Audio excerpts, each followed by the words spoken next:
RSS BJP सारखे खोटारडे संघटन दुसरे कुठलेही नाही।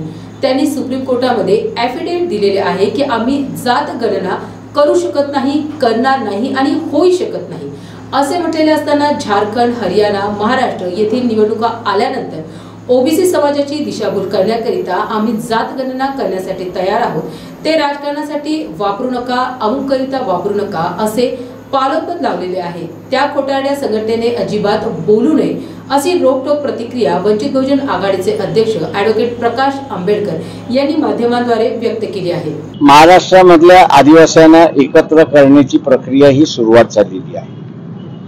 2 बैठका झालेल्या आहेत, तिसरी बैठक लवकरच होणार आहे। 8-10 दिवसांमध्ये बैठक होईल आणि विदर्भापासून ते कोकण आणि अमरावतीपासून ते कोल्हापूर या परिसरातला असणारा जो आदिवासी आहे, हा सगळा आदिवासी एकत्र येऊन आम्ही एकत्र ह्यापुढे राहणार आणि निवडणुका लढवणार असं तो घोषणा करणार आहे। वंचित बहुजन आघाडी बरोबर तो निवडणुका लढवणार आहे। त्याच्यामुळे असणारं जे आदिवासींचं डिवाइड करून जे राजकारण चाललं होतं ते ह्यावेळेस होणार नाही।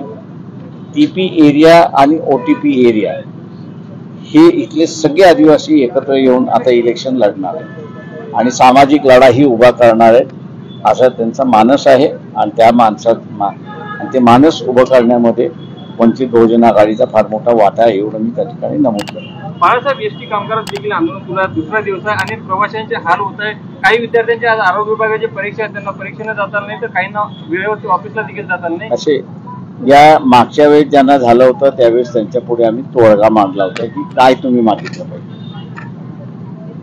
पण एसटी कामगारांना तो तोडगाच मान्य नाही।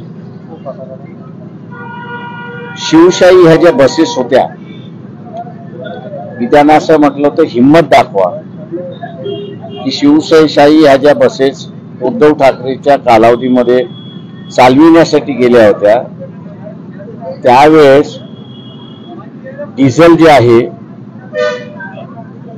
हे 56 रुपये